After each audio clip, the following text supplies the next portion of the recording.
নমস্কার বন্ধুরা, আমার রান্না বান্না চ্যানেলে তোমাদের সকলকে স্বাগত জানাই। আজ আমি আলু বেগুন দিয়ে সজনে ফুলের নিরামিষ চচ্চড়ি বানাবো। আর এই দিনে তো সজনে ফুল খাওয়া শরীরের পক্ষে ভীষণই উপকারী। তবে আমরা সজনে ফুল তো অনেক রকম ভাবেই খাই। আজ আমার বানানো রেসিপিটি আশা করি তোমাদের ভালো লাগবে। রেসিপিটি তোমাদের সম্পূর্ণ দেখার অনুরোধ রইল। আমি আলু আর বেগুন ছোট ছোট করে ডুমো ডুমো করে কেটে নিয়েছি, আর তার সাথে সজনে ফুলও বেশ ভালো করে বেছে জল দিয়ে ধুয়ে নিয়েছি। আর সজনে ফুলগুলো যেহেতু আমি বাজার থেকে কিনে এনেছি, তাই ভেতরে একটু পোকামাকড় থাকতে পারে। তাই অল্প একটু নুন আর হলুদ গুঁড়ো দিয়ে খানিকটা জল বেশ ভালো করে ফুটিয়ে নিয়ে তারপরে গ্যাস বন্ধ করে দিয়ে সেই ফুটনো জলে সজনে ফুলগুলোকে দিয়ে কিছুক্ষণ একটু নেড়ে চেড়ে নিয়ে আমি সজনে ফুলগুলোকে উঠিয়ে নেব।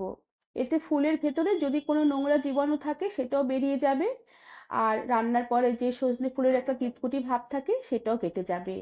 সমস্ত ফুলগুলোকে বেশ ভালো করে জল ছেঁকে আমি উঠিয়ে নিয়েছি। এবার আমি এই চচ্চড়ির জন্য একটু মশলা বানিয়ে নেব।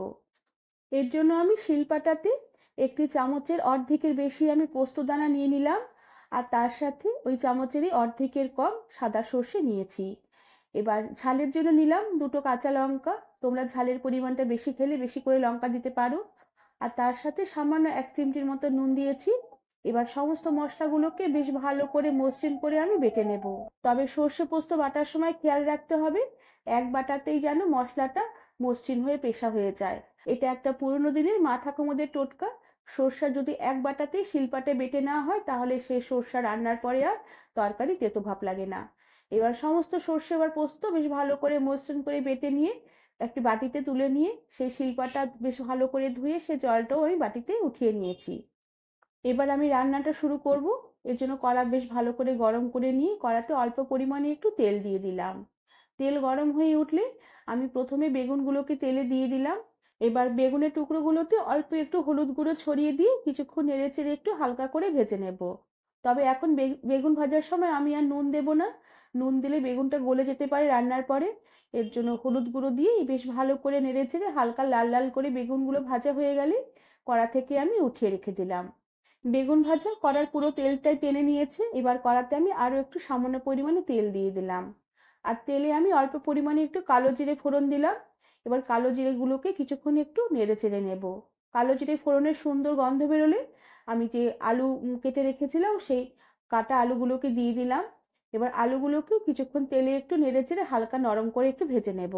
আলু কিছুক্ষণ নাড়তে নাড়তে হালকা একটু ভাজা ভাজা হয়ে আসলে আর একটু নরম হয়ে আসলে আমি ভাজা বেগুনের টুকরোগুলোকে দিয়ে দিলাম। আর তার সাথে সজনে ফুলগুলোকেও দিয়ে দিলাম। আর তার সাথে একটা ছোট সাইজের টমেটোর অর্ধেকটা লম্বা করে কেটে দিয়ে দিলাম। এবার সমস্ত আলু বেগুন সজনে ফুল টমেটো বেশ ভালো করে একটু নেড়ে চেড়ে নেব। আর এরপরে একটু ঢাকা দিয়ে রেখে কিছুক্ষণ একটু রান্না হতে দেব। এতে সজনে ফুল আর টমেটোর মধ্যে যে জল আছে সেই জলটা বেরিয়ে আলু বেগুন সজনে ফুল বেশ ভালোভাবে মজে যাবে। কিছুক্ষণ পরে ঢাকনা খুলে দিয়ে একটু আবার নেড়ে চেড়ে একটু হালকা ভাজা ভাজা করে নেব। এরপরে এতে দিয়ে দিলাম পরিমাণ মতো নুন আর পরিমাণ মতন হলুদ গুঁড়ো। আর তার সাথে যে মশলা বেটে রেখেছিলাম সর্ষে পোস্ত আর কাঁচা লঙ্কা দিয়ে সেই বাটা মশলাটা দিয়ে দিলাম। সাথে কয়েকটা মটরশুঁটি দিয়ে দিলাম। এবার সমস্ত মশলাগুলোকে বেশ ভালো করে নেড়েচেড়ে সবজির সাথে মিশিয়ে নেব। আর কিছুক্ষণ একটু বেশ ভালো করে নেড়েচেড়ে একটু কষিয়ে নেব। এরপর আবারও গ্যাসের আঁচ কমিয়ে দিয়ে ঢাকা দিয়ে রেখে কিছুক্ষণের জন্য রান্না হতে দেব। এতে সর্ষে পোস্তর যে গন্ধটা সবজির মধ্যে বেশ ভালোভাবে ঢুকবে। এতে চচ্চড়িটা খেতেও বেশ ভালো লাগবে। কিছুক্ষণ এভাবে ঢাকা দিয়ে রেখে রান্না করে নেবার পরে ঢাকনা খুলে দিয়ে আবারও বেশ মশলায় তেল ছেড়ে আসা অবধি ভালো করে নেড়েচেড়ে একটু কষিয়ে নেব। আর এভাবে কিছুক্ষণ কষিয়ে নেবার পরে মশলা থেকে তেলও বেশ ছাড়তে শুরু করেছে। আর আলুটাও বেশ অনেকটাই সেদ্ধ হয়ে এসেছে। এবার সবজিগুলোকে আর একটু সেদ্ধ করে নেবার জন্য শিলপাটা ধোয়া যে জল তুলে রেখেছিলাম সেই জলটাই অল্প করে দিয়ে দিলাম। জলের পরিমাণটা আমি এখানে অল্প করেই দেব। বেশি জল হয়ে গেলে তরকারিগুলো বেশি গলে যাবে, চচ্চড়িটা খেতেও অতটা ভালো লাগবে না। আর জল দেওয়ার পরে সাথে একটা চেরা কাঁচা লঙ্কা দিয়ে দিলাম। এবার বেশ ভালো করে নেড়েচেড়ে মিশিয়ে নিয়ে গ্যাসের আঁচ কমিয়ে দিয়ে ঢাকা দিয়ে রেখে কিছুক্ষণ রান্না করে নেব। কিছুক্ষণ পরে ঢাকনা খুলে দিলাম। চচ্চড়ির জলটা বেশ অনেকটাই শুকিয়ে এসেছে। আর আলুগুলো বেশ অনেকটাই সেদ্ধ হয়ে এসেছে। এরপর চচ্চড়িটা আরো একটু নেড়েচেড়ে নেব যাতে একটু মাখা মাখা হয়ে আসে। এরপর স্বাদের ব্যালেন্সের জন্য সামান্য পরিমাণে একটু চিনি ছড়িয়ে দিলাম।